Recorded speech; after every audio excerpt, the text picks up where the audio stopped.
ಎಲ್ರಿಗೂ ನಮಸ್ಕಾರ. ಇನ್ಫೋಸ್ಟ್ರೀಮ್ ಯೂಟ್ಯೂಬ್ ಚಾನಲ್ಗೆ ಎಲ್ರಿಗೂ ಸ್ವಾಗತ. ಈ ವಿಡಿಯೋದಲ್ಲಿ ನಾವು ಇನ್ಫಿಕ್ಸ್ ಇಂದ ಪ್ರಿಫಿಕ್ಸ್ ಎಕ್ಸ್ಪ್ರೆಷನ್ಗೆ ಯಾವ ರೀತಿ ಕನ್ವರ್ಟ್ ಮಾಡೋದು ಅಂತ ಸ್ಟೆಪ್ ಬೈ ಸ್ಟೆಪ್ ನೋಡ್ತಾ ಹೋಗೋಣ. ಸೊ ಎಲ್ಲೂ ಸ್ಕಿಪ್ ಮಾಡಬೇಡ್ರಿ. ನಿಮಗೆ ಪರ್ಫೆಕ್ಟ್ ಆಗಿ ಈ ಒಂದು ವಿಡಿಯೋ ನೋಡಿದ್ರೆ ಯಾವುದೇ ಇನ್ಫಿಕ್ಸ್ ಪ್ರಾಬ್ಲಮ್ ಬರಲಿ ಅದನ್ನು ನೀವು ಪ್ರಿಫಿಕ್ಸ್ಗೆ ಕನ್ವರ್ಟ್ ಮಾಡ್ತೀರಾ ಅಂತ ನನ್ನ ಕಾನ್ಫಿಡೆನ್ಸ್. ಸರಿನಾ? ಸೊ ಫಸ್ಟ್ ನಿಮಗೆ ಗೊತ್ತಿರಬೇಕಾಗಿರುವಂಥದ್ದು ಆಪರೇಟರ್ಗಳ ಪ್ರೆಸಿಡೆನ್ಸ್.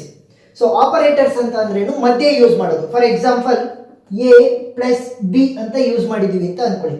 ಈ ಎ ಇರ್ಬೋದು, ಬಿ ಇರ್ಬೋದು, ಅಥವಾ ಯಾವ್ದಾದ್ರು ನಂಬರ್ 5 + 4. ಸೊ ಈ ನಂಬರ್ಗಳು ಅಥವಾ ಆಲ್ಫಾಬೆಟ್ಸ್ಗಳು ಏನಿರ್ತವೆ ಇವನ್ನ ನಾವೇನಂತ ಕರಿತೀವಿ? ಆಪರೆಂಟ್ಸ್ ಅಂತ ಕರಿತೀವಿ. ಏನಂತೀವಿ? ಆಪರೆಂಟ್ಸ್. ನೆಕ್ಸ್ಟ್ ಅವುಗಳ ಮಧ್ಯ ಕನೆಕ್ಟಿವಿಟಿನ ತೋರಿಸ್ತಾ ಇದಾವಲ್ಲ, ಇವನ್ನ ಏನಂತ ಕರಿತೀವಿ? ಆಪರೇಟರ್ಸ್. ಸರಿನಾ? ನೋಡಿ, ಆಪರೆಂಟ್ಗಳಿಗೂ ಇದಾವೆ. ಎ ಬಿ ಸಿ ಇದೆ, ಡಿ ಇದೆ, ಇಲ್ಲಿ ನಂಬರ್ಸ್ಗಳು ಕೂಡ ಬರ್ಬೋದು. ಅವು ಆಪರೆಂಟ್ಗಳು. ಅವುಗಳ ಮಧ್ಯೆ ಏನಿದೆ ನೋಡಿ? ಆಪರೇಟರ್ಸ್ ಇದೆ. ಸೊ ಇದನ್ನ ಯೂಸ್ ಮಾಡಿಕೊಂಡು ನಾವು ಇನ್ಫಿಕ್ಸ್ ಇಂದ ಪ್ರಿಫಿಕ್ಸ್ಗೆ ಕನ್ವರ್ಟ್ ಮಾಡಬೇಕು. ಸರಿನಾ? ಸೊ ಇನ್ಫಿಕ್ಸ್ ಇಂದ ಪ್ರಿಫಿಕ್ಸ್ಗೆ ಅಂತ ಅಂದ್ರೆ ಏನು? ಸೊ ನೋಡಿ, ಸ್ಮಾಲ್ ಎಕ್ಸಾಂಪಲ್ ತೋರಿಸ್ತೀನಿ. A plus B star D slash E, ಈ ರೀತಿ ಇದೆ. ಇದು ಏನಿದು? ಇನ್ಫಿಕ್ಸ್ ಎಕ್ಸ್ಪ್ರೆಷನ್. ಇನ್ಫಿಕ್ಸ್ ಅಂದ್ರೇನು? ಎರಡು ಆಪರೆಂಟ್ಗಳ ಮಧ್ಯೆ ಒಂದು ಆಪರೇಟರ್, ಎರಡು ಆಪರೆಂಟ್ಗಳ ಮಧ್ಯೆ ಒಂದು ಆಪರೇಟರ್, ಎರಡು ಆಪರೆಂಟ್ಗಳ ಮಧ್ಯೆ ಒಂದು ಆಪರೇಟರ್. ಸೊ ಇದ್ಯಾವುದಿದು? ಇನ್ಫಿಕ್ಸ್. ಇದನ್ನ ನಾನು ಪ್ರಿಫಿಕ್ಸ್ ಆಗಿ ಕನ್ವರ್ಟ್ ಮಾಡಬೇಕು. ಸೊ ಪ್ರಿಫಿಕ್ಸ್ ಆಗಿ ಕನ್ವರ್ಟ್ ಮಾಡ್ಬೇಕಾದ್ರೆ ಲೆಫ್ಟ್ ಹ್ಯಾಂಡ್ ಸೈಡ್ ಇಂದ ರೈಟ್ ಹ್ಯಾಂಡ್ ಸೈಡ್ಗೆ ನೋಡ್ತಾ ಹೋಗ್ಬೇಕು. ಸೊ ಫಸ್ಟ್ ನಾನು ಮಾಮೂಲಿ ಇಲ್ಲಿ ತೋರಿಸ್ತೀನಿ, ಆಮೇಲೆ ಸ್ಟ್ಯಾಕ್ ಮೆಥಡ್ ಅಲ್ಲಿ ಯಾವ ರೀತಿ ಮಾಡೋದು ಅಂತ ತೋರಿಸ್ತೀನಿ ಈ ಪ್ರಾಬ್ಲಮ್ಗೆ. ಇದು ಸಿಂಪಲ್ ಅಂಡರ್ಸ್ಟ್ಯಾಂಡಿಂಗಿಗೋಸ್ಕರ. ಪ್ರಿಫರೆನ್ಸ್ ಯಾರಿಗೆ? ಫಸ್ಟು ಓಪನ್ ಅಥವಾ ಕ್ಲೋಸ್ಡ್ ಪ್ಯಾರಂಥಿಸಿಸ್. ನೆಕ್ಸ್ಟ್ ಎಕ್ಸ್ಪೋನೆನ್ಷಿಯಲ್, ಇಲ್ಲ ಅಂತಂದ್ರೆ ಡಾಲರ್, ಎರಡಕ್ಕೂ ಕೂಡ ಸೇಮ್ ಪ್ರಿಫರೆನ್ಸ್ ಇರುತ್ತೆ. ಒಂದು ಡಾಲರ್ ಕೊಡ್ತಾರೆ, ಇಲ್ಲ ಅಂತಂದ್ರೆ ಎಕ್ಸ್ಪೋನೆನ್ಷಿಯಲ್ ಪವರ್ ಕೊಡ್ತಾರೆ. ಸರಿನಾ? ಸೊ ಎರಡಕ್ಕೂ ಕೂಡ ಸೇಮ್ ಪ್ರಿಸಿಡೆನ್ಸ್. ನೆಕ್ಸ್ಟ್ ಸ್ಟಾರ್ ಮತ್ತೆ ಸ್ಲ್ಯಾಶ್. ಸ್ಟಾರ್ ಅಂತ ಅಂದ್ರೆ ಮಲ್ಟಿಪ್ಲಿಕೇಶನ್, ಸ್ಲ್ಯಾಶ್ ಅಂತ ಅಂದ್ರೆ ಡಿವಿಷನ್. ಇವೆರಡಕ್ಕೂ ಕೂಡ ಸೇಮ್ ಪ್ರೆಸಿಡೆನ್ಸ್ ಇರುತ್ತೆ. ಸೊ ಸೇಮ್ ಪ್ರೆಸಿಡೆನ್ಸ್ ಇತ್ತು ಅಂತ ಅಂದ್ರೆ ಏನ್ ಮಾಡಬೇಕು ನೋಡಿ, ಇಲ್ಲಿದೆ, ಇದನ್ನ ಹೇಳ್ಕೊಡ್ತೀನಿ ಇವಾಗ. ಪ್ಲಸ್ ಮೈನಸ್ ಎರಡಕ್ಕೂ ಕೂಡ ಸೇಮ್ ಪ್ರೆಸಿಡೆನ್ಸ್. ಈಗ ನೋಡಿ, ಲೆಫ್ಟ್ ಟು ರೈಟ್ ಹುಡುಕ್ತಾ ಹೋಗ್ತೀನಿ. ಯಾರಿಗೆ ಜಾಸ್ತಿ ಪ್ರೆಸಿಡೆನ್ಸ್ ಇರುತ್ತೆ ಫಸ್ಟ್ ಅವ್ರನ್ನ ಸಾಲ್ವ್ ಮಾಡಬೇಕು. ಸೊ ಪ್ಯಾರಂಥಿಸಿಸ್ ಇಲ್ಲ, ಎಕ್ಸ್ಪೋನೆನ್ಷಿಯಲ್ ಇಲ್ಲ, ಸ್ಟಾರ್ ಮತ್ತೆ ಸ್ಲ್ಯಾಶ್ ಇದೆ, ಅಂದ್ರೆ ಮಲ್ಟಿಪ್ಲಿಕೇಶನ್ ಮತ್ತೆ ಡಿವಿಷನ್ ಇದೆ. ಲೆಫ್ಟ್ ಇಂದ ರೈಟಿಗೆ ಹುಡುಕ್ತಾ ಹೋಗ್ಬೇಕು. ನಾನು ಬರ್ದಿದ್ದೀನಿ ಏನು? ಮಲ್ಟಿಪ್ಲಿಕೇಶನ್ ಮತ್ತೆ ಡಿವಿಷನ್ಗೆ ಸೇಮ್ ಪ್ರೆಸಿಡೆನ್ಸ್ ಇದೆ ಅಂತ. ಸೊ ಹಾಗಾದ್ರೆ ಅವರಿಬ್ರು ಕೂಡ ಇದ್ದಾಗ ಯಾರಿಗೆ ಫಸ್ಟ್ ಪ್ರಿಫರೆನ್ಸ್ ಅನ್ನ ಕೊಡಬೇಕು ನೋಡಿ? ಲೆಫ್ಟ್ ಟು ರೈಟ್ ಅಸೋಸಿಯೇಟಿವಿಟಿ ಅಂತ ಕರಿತೀವಿ. ಲೆಫ್ಟ್ ಟು ರೈಟ್ ಅಸೋಸಿಯೇಟಿವಿಟಿ ಅಂತ ಅಂದ್ರೇನು? ನಾವು ಲೆಫ್ಟ್ ಸೈಡ್ ಇಂದ ರೈಟ್ ಸೈಡ್ಗೆ, ಲೆಫ್ಟ್ ಹ್ಯಾಂಡ್ ಸೈಡ್ ಇಂದ ರೈಟ್ ಹ್ಯಾಂಡ್ ಸೈಡ್ಗೆ ಹೋಗ್ಬೇಕಾದ್ರೆ ಯಾರು ಫಸ್ಟ್ ಸಿಗ್ತಾರೆ ಅವರು. ನೋಡಿ, ಇಲ್ಲಿ ಲೆಫ್ಟ್ ಹ್ಯಾಂಡ್ ಸೈಡ್ ಇಂದ ರೈಟ್ ಹ್ಯಾಂಡ್ ಸೈಡ್ಗೆ ಹೋಗ್ಬೇಕಾದ್ರೆ ಮಲ್ಟಿಪ್ಲಿಕೇಶನ್ ಸಿಕ್ಕಿದೆ. ಸೊ ಫಸ್ಟ್ ಮಲ್ಟಿಪ್ಲಿಕೇಶನ್ ಅನ್ನ ಮಾಡಬೇಕು. ಅದೇ for example A slash B star C ಅಂತ ಇತ್ತು ಅನ್ಕೊಳ್ಳಿ. ಲೆಫ್ಟ್ ಹ್ಯಾಂಡ್ ಸೈಡ್ ಇಂದ ರೈಟ್ ಹ್ಯಾಂಡ್ ಸೈಡ್ಗೆ ಹೋಗ್ಬೇಕಾದ್ರೆ ಫಸ್ಟ್ ಡಿವಿಷನ್ ಸಿಕ್ಕಿದೆ. So first division execute. ಆ ರೀತಿ ಅದೇ ಒಂದು ಕಾನ್ಸೆಪ್ಟ್ ಪ್ಲಸ್ ಮತ್ತೆ ಮೈನಸ್ಸಿಗೂ ಕೂಡ ಅಪ್ಲೈ ಆಗುತ್ತೆ. ಲೆಫ್ಟ್ ಇಂದ ರೈಟ್ಗೆ ಹೋಗ್ಬೇಕಾದ್ರೆ ಪ್ಲಸ್ ಬಂದ್ರೆ ಫಸ್ಟ್ ಪ್ಲಸ್ಸಿಗೆ ಪ್ರಿಫರೆನ್ಸ್, ಲೆಫ್ಟ್ ಇಂದ ರೈಟ್ಗೆ ಹೋಗ್ಬೇಕಾದ್ರೆ ಫಸ್ಟ್ ಮೈನಸ್ ಬಂದ್ರೆ ಮೈನಸ್ಸಿಗೆ ಪ್ರಿಫರೆನ್ಸ್. ಆ ರೀತಿ. ಈಗ ಫಸ್ಟ್ ಪ್ರಿಫರೆನ್ಸ್ ಯಾರಿಗೆ ಸಿಕ್ಕಿದೆ? ಈಗ ಮಲ್ಟಿಪ್ಲಿಕೇಶನ್ಗೆ ಸಿಕ್ಕಿದೆ. ಪ್ರಿಫಿಕ್ಸ್. ಪ್ರಿ ಅಂತ ಅಂದ್ರೇನು? ಮುಂದೆ ಅಂತ ಅಂದ್ರೆ ಆಪರೇಟರ್ ಫಸ್ಟ್ ಬರಿಬೇಕು, ಆಮೇಲೆ ಎರಡು ಆಪರೆಂಟ್ಗಳನ್ನ ಬರಿಬೇಕು. ಎ ಪ್ಲಸ್ ಈ ಆಪರೇಟರ್ ಇದೆಯಲ್ಲ, ಇದು ಮುಂದೆ ಬರುತ್ತೆ, ಸ್ಟಾರ್. ನೆಕ್ಸ್ಟ್ ಎರಡು ಆಪರೆಂಟ್ಗಳ ಮಧ್ಯೆ ಇರೋದಲ್ಲ, ಅದು ಯಾವ್ಯಾವ ಆಪರೆಂಟು? ಬಿ ಮತ್ತೆ ಡಿ. ಸೊ ಇವಾಗ ಇದಷ್ಟು ಕೂಡ ಸೇರಿ ಒಂದು ಆಪರೆಂಟ್ ಆಗುತ್ತೆ. ಏನಾಗುತ್ತೆ? ಆಪರೆಂಟ್. ಸೊ ಆಪರೆಂಟ್ ಆಗುತ್ತೆ. ನೆಕ್ಸ್ಟ್ ಇನ್ನು ಉಳಿದಿರೋದೇನು? ಸ್ಲ್ಯಾಶ್ ಇ ಮಾತ್ರ ಉಳ್ಕೊಂತು. ಈಗ ಮತ್ತೆ ಅಪ್ಲೈ ಮಾಡಿ. ಲೆಫ್ಟ್ ಹ್ಯಾಂಡ್ ಸೈಡ್ ಇಂದ ರೈಟ್ ಹ್ಯಾಂಡ್ ಸೈಡ್ಗೆ ಹೈಯೆಸ್ಟ್ ಪ್ರೆಸಿಡೆನ್ಸ್ ಇರೋದನ್ನ ಸಾಲ್ವ್ ಮಾಡ್ಬೇಕು ಫಸ್ಟ್. ಸೊ ಸ್ಲ್ಯಾಶ್ ಇದೆ ಅಂತಂದ್ರೇನು? ಡಿವಿಷನ್. ಸೊ ಇವಾಗ ಇದು ಒಂದು separate operant, E is A separate operant, ಅದರ ಮಧ್ಯೆ ಆಪರೇಟರ್ ಇದೆ. ಸೊ ಪ್ರಿಫಿಕ್ಸ್ ಮಾಡಬೇಕು ಅಂದ್ರೆ ಎ ಪ್ಲಸ್ ಅದೇ ರೀತಿ ಉಳ್ಕೊಳುತ್ತೆ. First operator, next operand 1, next operand 2. So ಇವಾಗ ಇದಷ್ಟು ಕೂಡ ಸಪರೇಟ್ ಆಪರೆಂಟ್ ಆಗಿ ಕೆಲಸ ಮಾಡುತ್ತೆ. This is operand 2, A is the operand 1, ಅವುಗಳ ಮಧ್ಯೆ ಆಪರೇಟರ್ ಇದೆ. ಪ್ರಿಫಿಕ್ಸ್ ಆಗಿ ಕನ್ವರ್ಟ್ ಮಾಡಬೇಕು ಅಂತಂದ್ರೆ ಫಸ್ಟ್ ಆಪರೇಟರ್ ಬರಬೇಕು, ಆಪರೆಂಟ್ 1, ನೆಕ್ಸ್ಟ್ ಆಪರೆಂಟ್ 2. ಸೊ ಇವಾಗ ಇನ್ಫಿಕ್ಸ್ ಅಲ್ಲಿ ಇದ್ದಿದ್ದನ್ನ ನಾವೇನ್ ಮಾಡಿದ್ವಿ? ಪ್ರಿಫಿಕ್ಸ್ ಆಗಿ ಕನ್ವರ್ಟ್ ಮಾಡಿದೀವಿ. ಇದ್ಯಾವುದಿದು? Without stack method. Without stack method. Stack method ಅಲ್ಲಿ ಯಾವ ರೀತಿ ಕನ್ವರ್ಟ್ ಮಾಡೋದು ಅಂತ ಇವಾಗ ತಿಳ್ಕೊಂತ ಹೋಗೋಣ. ಈಗ ಒಂದೊಂದೇ ಸ್ಟೆಪ್ ಅಲ್ಲಿ ನಾನು ತೋರಿಸ್ತೀನಿ. ಏನಾದ್ರೂ ಇಂಪಾರ್ಟೆಂಟ್ ನೋಟ್ ಇದ್ರೆ ಇಲ್ಲಿ ಬರಿತಾ ಹೋಗ್ತೀನಿ. ಫಸ್ಟ್ ಏನ್ ಮಾಡಬೇಕು ಅಂತಂದ್ರೆ, ನಾವು ಇಲ್ಲಿ ಕೊಟ್ಟಿದ್ದಾರಲ್ವಾ, ಒಂದು ಈಕ್ವೇಶನ್ ಅನ್ನ ಕೊಟ್ಟಿದ್ದಾರೆ. This is an infix expression. So ಈ ಇನ್ಫಿಕ್ಸ್ ಎಕ್ಸ್ಪ್ರೆಷನ್ ಅನ್ನ ಪ್ರಿಫಿಕ್ಸ್ ಆಗಿ ಕನ್ವರ್ಟ್ ಮಾಡಬೇಕು. ಪ್ರಿಫಿಕ್ಸ್ ಆಗಿ ಕನ್ವರ್ಟ್ ಮಾಡಬೇಕು ಅಂತಂದ್ರೆ ಫಸ್ಟ್ ಏನ್ ಮಾಡೋಣ ಅಂದ್ರೆ ಈ ಲೆಫ್ಟ್ ಹ್ಯಾಂಡ್ ಸೈಡ್ ಇಂದ ರೈಟ್ ಹ್ಯಾಂಡ್ ಸೈಡ್ ಇದೆಯಲ್ಲ ಹಂಗ್ ಬೇಡ ನಮಗೆ. ರೈಟ್ ಹ್ಯಾಂಡ್ ಸೈಡ್ ಇಂದ ಲೆಫ್ಟ್ ಹ್ಯಾಂಡ್ ಸೈಡ್ಗೆ ಉಲ್ಟಾ ಈಕ್ವೇಶನ್ ಅನ್ನ ಬರೀರಿ ಅಥವಾ ಉಲ್ಟಾ ಎಕ್ಸ್ಪ್ರೆಷನ್ ಅನ್ನ ಬರೀರಿ. ನೋಡಿ ಇದು ಕ್ಲೋಸ್ಡ್ ಬ್ರಾಕೆಟ್, ನೋಡಿ ಇದು ಕ್ಲೋಸ್ಡ್ ಬ್ರಾಕೆಟ್, ಇದು open bracket. So closed bracket ಅನ್ನ ಉಲ್ಟಾ ಬರೋದ್ರೆ ಏನಾಗುತ್ತೆ, ಓಪನ್ ಬ್ರಾಕೆಟ್ ಆಗುತ್ತೆ. So open bracket G star, closed bracket ಇರೋದು ಉಲ್ಟಾ ಬರೋದ್ರೆ open bracket F exponential E slash D, close open bracket ಇದ್ರೆ ಕ್ಲೋಸ್ಡ್ ಬ್ರಾಕೆಟ್ ಆಗುತ್ತೆ minus C star B, open bracket ಇದ್ರೆ ಕ್ಲೋಸ್ಡ್ ಬ್ರಾಕೆಟ್ ಆಗುತ್ತೆ ಪ್ಲಸ್ ಎ, ಓಪನ್ ಬ್ರಾಕೆಟ್ ಇದ್ರೆ closed bracket ಆಗುತ್ತೆ. ಪಕ್ಕಾ ಆನ್ಸರ್ ಬರುತ್ತೆ ಈ ಒಂದು ಪಕ್ಕಾ ಆನ್ಸರ್ ಬರುತ್ತೆ ಈ ಒಂದು ಫಾರ್ಮ್ ಅಲ್ಲಿ ನೀವು ಸೊಲ್ಯೂಷನ್ ಅನ್ನ ಹುಡುಕ್ತಾ ಹೋದ್ರೆ. ಸೊ ಇವಾಗ ಸೊಲ್ಯೂಷನ್ ಅನ್ನ ಹುಡ್ಕೋದಕ್ಕೋಸ್ಕರ ಸ್ಟ್ಯಾಕ್ ಅನ್ನ ರೆಡಿ ಮಾಡ್ಬೇಕಂದ್ರೆ 3 ಕಾಲಮ್ಸ್ ಅನ್ನ ಯೂಸ್ ಮಾಡ್ತಾ ಹೋಗ್ತೀವಿ. ಮೊದಲನೇದೇನು ಸಿಂಬಲ್, ಒಬ್ಬೊಬ್ರು ಇನ್ಪುಟ್ ಅಂತಾನು ತಗೊಂತಾರೆ, ನೀವು ಸಿಂಬಲ್ ಅಂತ ತಗೊಳ್ಳಿ. ನೆಕ್ಸ್ಟ್ ಎರಡನೇದು ಏನು ಅಂತಂದ್ರೆ ಆಪರೇಟರ್, ಎರಡನೇದು ಯಾವುದು ಆಪರೇಟರ್. ಮೂರನೇದು ಯಾವುದು ಪ್ರಿಫಿಕ್ಸ್ ಎಕ್ಸ್ಪ್ರೆಷನ್ ಅಥವಾ ಪ್ರಿಫಿಕ್ಸ್ ಅಂತ ಬರೆದ್ರೆ ಸಾಕು. 3 ಕಾಲಮ್ಗಳನ್ನ ತಗೋಬೇಕು. ಈಗ ಟೇಬಲ್ ಅಲ್ಲಿ ಒಂದೊಂದೇ ಫಿಲ್ ಮಾಡ್ತಾ ಹೋಗ್ಬೇಕು. ಒಂದೊಂದನ್ನೇ ತೊಳಿ. ಮೊದಲನೇದು ಯಾವ್ದಿರೋದು open bracket. So open bracket is the symbol. So ಅದನ್ನ ಎಲ್ಲದನ್ನು ಇಲ್ಲಿ ಬರೀಬೇಕು. First open bracket symbol. ಇದು ಆಪರೇಟರ್ ಏನು, ಆಪರೇಟರ್ ಅಥವಾ ಆಪರೆಂಡ? It is an operator. So operator ಅನ್ನ ಮಾತ್ರ ಆಪರೇಟರ್ ಕಾಲಮ್ ಅಲ್ಲಿ ಬರಿಬೇಕು. ಈಗ ಪ್ರಿಫಿಕ್ಸ್ ಅಲ್ಲಿ ಏನು ಬರಿಬಾರ್ದು. ಯಾಕೆ? ಪ್ರಿಫಿಕ್ಸ್ ಅಲ್ಲಿ ಕೇವಲ ನಾವೇನ್ ಬರಿತೀವಿ ಅಂತಂದ್ರೆ ಒಂದು ನಮ್ಮ ಪ್ರಿಫಿಕ್ಸ್ ಅಲ್ಲಿ ಏನ್ ಬರಿತೀವಿ ಅಂತಂದ್ರೆ ಒಂದು ಆಪರೆಂಡ್ಗಳನ್ನ ಡೈರೆಕ್ಟ್ ಆಗಿ ಇದ್ರೊಳಗೆ ಬರಿತೀವಿ. ಆಮೇಲೆ ಈ ಆಪರೇಟರ್ ಗಳನ್ನ ಶಿಫ್ಟ್ ಮಾಡ್ತಾ ಹೋಗ್ತೀವಿ ಆ ಕಡೆಗೆ, ಪ್ರಿಫಿಕ್ಸ್ ಕಡೆಗೆ. ಅವಾಗ ಅಷ್ಟನ್ನ ಮಾತ್ರ ಬರಿಬೇಕು. ಅಂದ್ರೆ ಏನು, ಡೈರೆಕ್ಟ್ ಆಗಿ ಆಪರೇಟರ್ ಅನ್ನ ಇದಕ್ಕೆ ಬರಿಬಾರ್ದು, ಶಿಫ್ಟ್ ಆದ್ಮೇಲೆ ಬರಿಬೇಕು. ಪ್ರಿಫಿಕ್ಸ್ ಅಲ್ಲಿ ಏನಿದ್ರು ಕೂಡ ಡೈರೆಕ್ಟ್ ಆಗಿ ಬರೆಯುವಂತದ್ದು ಯಾವುದು, ಆಪರೆಂಡ್ಗಳು. ಸೊ ತೋರಿಸ್ತೀನಿ ನೋಡಿ. ನೆಕ್ಸ್ಟ್ ಇವಾಗ ಓಪನ್ ಬ್ರಾಕೆಟ್ ಆಯ್ತು, ಮತ್ತೊಂದು ಓಪನ್ ಬ್ರಾಕೆಟ್ ಇದೆ. ಓಪನ್ ಬ್ರಾಕೆಟ್ ಆಲ್ರೆಡಿ ಇತ್ತು, ಅದರ ಜೊತೆ ಇನ್ನೊಂದು ಓಪನ್ ಬ್ರಾಕೆಟ್ ಬಂದಿದೆ. ನೋಡಿ ಈ ಓಪನ್ ಬ್ರಾಕೆಟ್ ಇದೆಯಲ್ಲ, ಇದು ಒಂದು ಎಕ್ಸೆಪ್ಷನ್ ಅಂತ ತೊಗೊಳ್ಳಿ. So open bracket closed bracket ಬಂದಾಗ ಯಾವ ರೀತಿ ಸಾಲ್ವ್ ಮಾಡಬೇಕು ಅಂತ ನಾನು ಹೇಳ್ತೀನಿ. ಅಲ್ಲಿವರೆಗೂ ಕೂಡ ರಿಪೀಟ್ ಆದ್ರೂ ಕೂಡ ಹಂಗೆ ಬರ್ಕೋಬೇಕು. ಏನು ರಿಪೀಟ್ ಆದ್ರೂ ಕೂಡ ಹಂಗೆ ಬರ್ಕೋಬೇಕು. ನಾನು ಯಾವಾಗ ಅದನ್ನ ತೆಗಿಬೇಕು ಅಂತ ಹೇಳ್ಕೊಡ್ತೀನಿ, ಸರಿನಾ? ಎಸ್. ನೋಡಿ ಸೊ ಇಲ್ಲಿ ಏನು ಬರೆಯಲ್ಲ, ಯಾಕಂತಂದ್ರೆ ಏನು ಇರಲಿಲ್ಲ, ಇವಾಗ ನಮ್ಗೆ ಯಾವುದು ಆಪರೆಂಡ್ ಬಂದಿಲ್ಲ. ನೆಕ್ಸ್ಟ್ ಜಿ ಆಪರೆಂಡ, it is a operand. So operand ಅಂದ್ರೆ ಏನ್ ಮಾಡಬೇಕು, ಡೈರೆಕ್ಟ್ ಆಗಿ ಪ್ರಿಫಿಕ್ಸ್ ಗೆ ಬರಬೇಕು. ಈ ಮೈನಸ್ ಅಲ್ಲ ಇದು ಏನಿದು ಏನು ಇಲ್ಲ ಅಂತ ಸ್ಪೆಸಿಫೈ ಮಾಡ್ತಿರೋದು. ಇಲ್ಲ ಅಂತಂದ್ರೆ ಏನು ಬರಿಬೇಡ್ರಿ, ಅಷ್ಟೇ, ಮುಗೀತು. ಸೊ ಇದರಲ್ಲಿ ಏನಾಗುತ್ತೆ, ಆಪರೇಟರ್ ಅಲ್ಲಿ ಏನು ಉಳಿದಿತ್ತು ಅದೇ ಉಳ್ಕೊಳ್ಳುತ್ತೆ.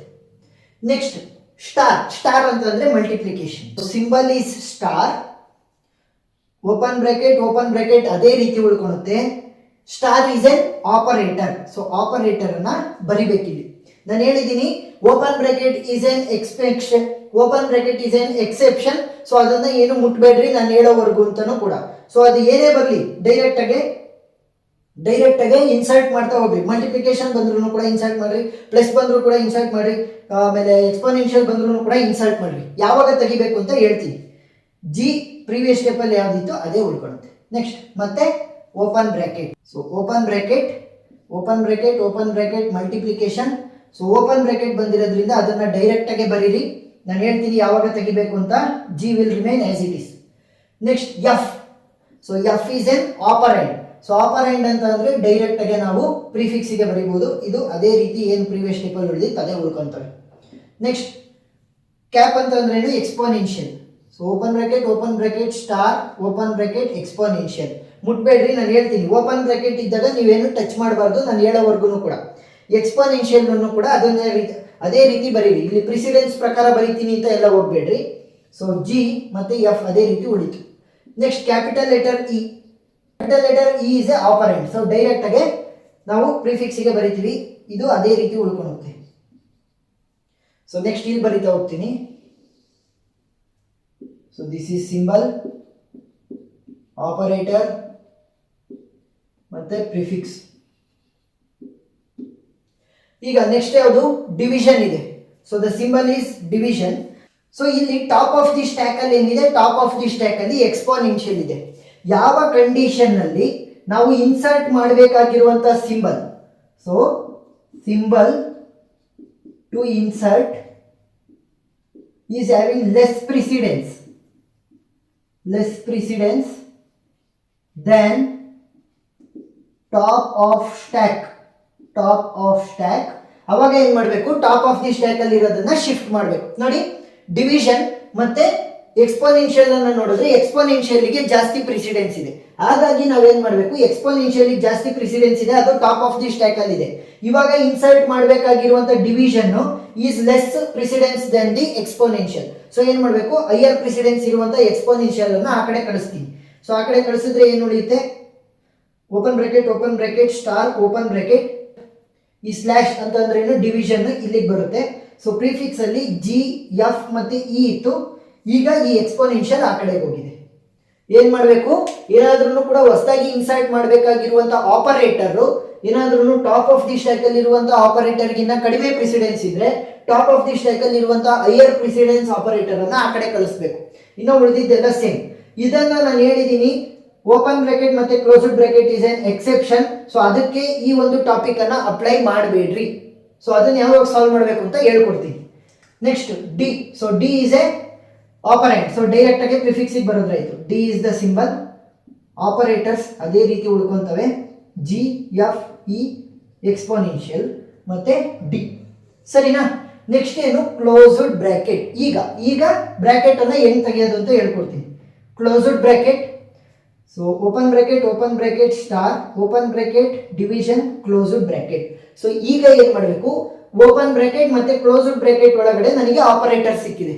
ಸೊ ಜಸ್ಟ್ ನಿಮ್ ಕೆಲಸ ಏನ್ ಗೊತ್ತಾ, G F E exponential D ಅದೇ ರೀತಿ ಇರುತ್ತೆ. ಈ ಓಪನ್ ಮತ್ತೆ ಕ್ಲೋಸ್ಡ್ ಬ್ರಾಕೆಟ್ ಒಳಗಡೆ ಯಾವ ಆಪರೇಟರ್ಸ್ ಇರ್ತವೆ ಅದಷ್ಟನ್ನು ಕೂಡ ಇಲ್ಲಿ ಬರೀಬೇಕು. ಏನು ಒಂದೇ ಒಂದಿರೋದು, ಸೊ ಡಿವಿಷನ್ ಅನ್ನ ಇಲ್ಲಿ ಬರ್ದಿದ್ದೀವಿ. ಈಗ ಓಪನ್ ಬ್ರಾಕೆಟ್ ಕೂಡ ಹೋಯ್ತು, ಕ್ಲೋಸ್ಡ್ ಬ್ರಾಕೆಟ್ ಕೂಡ ಹೋಯ್ತು, ಅದರ ಒಳಗಡೆ ಇರುವಂತ ಡಿವೈಸರ್ ಕೂಡ ಹೋಯ್ತು. ಏನ್ ಮಾಡಬೇಕು, ಬ್ರಾಕೆಟ್ಸ್ ಬಂದಾಗ ಓಪನ್ ಮತ್ತೆ ಕ್ಲೋಸ್ಡ್ ಬ್ರಾಕೆಟ್ ಬರೋವರೆಗೂ ಕೂಡ ಕಾಯಬೇಕು. ಬಂದಾದ್ಮೇಲೆ ಅದರ ಒಳಗಡೆ ಇರುವಂತದ್ದನ್ನ ಮಾತ್ರ ಈ ಕಡೆ ಶಿಫ್ಟ್ ಮಾಡಬೇಕು. ಓಪನ್ ಮತ್ತೆ ಕ್ಲೋಸ್ಡ್ ಬ್ರಾಕೆಟ್ ಅನ್ನ ನಾವು ಯೂಸ್ ಮಾಡಂಗಿಲ್ಲ ಪ್ರಿಫಿಕ್ಸ್ ಅಲ್ಲಿ ಯಾವುದೇ ಕಾರಣಕ್ಕೂ ಕೂಡ ಓಪನ್ ಬ್ರಾಕೆಟ್ ಆಗಲಿ ಕ್ಲೋಸ್ಡ್ ಬ್ರಾಕೆಟ್ ಆಗಲಿ ಆನ್ಸರ್ ಅಲ್ಲಿ ಇರಕೂಡದು. ಸರಿನಾ? ಎಸ್. ಸೊ ಇನ್ನೂ ಪ್ರಾಬ್ಲಮ್ ಸಾಲ್ವ್ ಮಾಡ್ತಾ ಇನ್ನೂ ಅರ್ಥ ಆಗ್ತಾ ಹೋಗುತ್ತೆ. ನೋಡಿ, next minus. So minus is the symbol. ಮೈನಸ್ಸಿನ ಪ್ರೆಸಿಡೆನ್ಸ್ ಏನು, ಟಾಪ್ ಆಫ್ ದಿ ಸ್ಟ್ಯಾಕ್ ಅಲ್ಲಿ ಇರುವಂತಹ ಸ್ಟಾರ್ ಅಂದ್ರೆ ಮಲ್ಟಿಪ್ಲಿಕೇಶನ್ ಇನ ಪ್ರೆಸಿಡೆನ್ಸ್ ಏನು. Multiplication is higher precedence than minus. So ನಾನು ಕಡಿಮೆ ಪ್ರೆಸಿಡೆನ್ಸ್ ಇರುವಂತಹ ಆಪರೇಟರ್ ಅನ್ನ ಇನ್ಸರ್ಟ್ ಮಾಡಬೇಕು. ಟಾಪ್ ಆಫ್ ದಿ ಸ್ಟ್ಯಾಕ್ ಅಲ್ಲಿ ಹೈಯರ್ ಪ್ರೆಸಿಡೆನ್ಸ್ ಆಪರೇಟರ್ ಇದೆ ಅಂದ್ರೆ ಏನ್ ಮಾಡ್ತೀವಿ, shift it to the right side, that is shift to the prefix. So minus ಇಲ್ಲಿ ಬರುತ್ತೆ, G F E exponential D slash star ಆ ಕಡೆ ಹೋಗುತ್ತೆ. ನೆಕ್ಸ್ಟ್ ಯಾವುದು, C. C is an operant. So C apparent ಅಂತಂದ್ರೆ ಎಲ್ಲಿ ಬರೀಬೇಕು, ಡೈರೆಕ್ಟ್ ಆಗಿ ನಾವು ಪ್ರಿಫಿಕ್ಸ್ ಅಲ್ಲಿ ಬರೀತಾ ಹೋಗ್ತೀವಿ. Next star. ನೋಡಿ, ಇನ್ಸರ್ಟ್ ಮಾಡ್ತಿರುವಂತದ್ದು ಸ್ಟಾರ್. ಇಲ್ಲಿ ಟಾಪ್ ಆಫ್ ದಿ ಸ್ಟ್ಯಾಕ್ ಅಲ್ಲಿ ಏನಿರೋದು ಮೈನಸ್. ನಾನು ಇನ್ಸರ್ಟ್ ಮಾಡಬೇಕಾಗಿರುವಂತ operator is having more precedence than the top of the stack element. So ಇವಾಗ ಏನು ಮಾಡಂಗಿಲ್ಲ, ಜಸ್ಟ್ ಇನ್ಸರ್ಟ್ ಅಷ್ಟೇ. ನೋಡಿ, ಯಾವಾಗ ನಾನು ಇನ್ಸರ್ಟ್ ಮಾಡಬೇಕಾಗಿರುವಂತ ಆಪರೇಟರ್ ಕಡಿಮೆ ಪ್ರೆಸಿಡೆನ್ಸ್ ಇರುತ್ತೆ ನನ್ನ ಟಾಪ್ ಆಫ್ ದಿ ಸ್ಟ್ಯಾಕ್ ಇಂದ, ಅವಾಗ ಮಾತ್ರ ನಾನು ಏನ್ ಮಾಡಬೇಕು, ಟಾಪ್ ಆಫ್ ದಿ ಸ್ಟ್ಯಾಕ್ ಅನ್ನ ಆ ಕಡೆ ಕಳಿಸಬೇಕು. ಯಾವಾಗ ನಾನು ಇನ್ಸರ್ಟ್ ಮಾಡಬೇಕಾಗಿರುವಂತ operator is having more precedence than the top of the stack element, so ಅವಾಗ ಏನ್ ಮಾಡಬೇಕು, ಅದರ ಜೊತೆ ಸೇರ್ಸ್ ಬರೀಬೇಕು ಅಷ್ಟೇ. ಜಾಸ್ತಿ ಇದ್ರೆ ಇನ್ಸರ್ಟ್ ಮಾಡಬೇಕಾಗಿರೋದು ಡೈರೆಕ್ಟ್ ಆಗಿ ಬರೀರಿ, ಕಡಿಮೆ ಇದ್ರೆ ಇನ್ಸರ್ಟ್ ಮಾಡಬೇಕಾಗಿರೋದು ಜಾಸ್ತಿ ಇರೋದನ್ನ ಶಿಫ್ಟ್ ಮಾಡ್ರಿ ಅಷ್ಟೇ. ಸೊ ಇನ್ನು ಉಳಿದಿರುವಂತೆ ಪ್ರಿಫಿಕ್ಸ್ ಅದೇ ರೀತಿ ಉಳ್ಕೊಳ್ಳುತ್ತೆ, G F E exponential D slash star C. Next B. So B is an operant. So direct ಆಗಿ ನಾವು ಪ್ರಿಫಿಕ್ಸ್ಗೆ ಬರೆಯೋಣ, G F E exponential D slash star C B.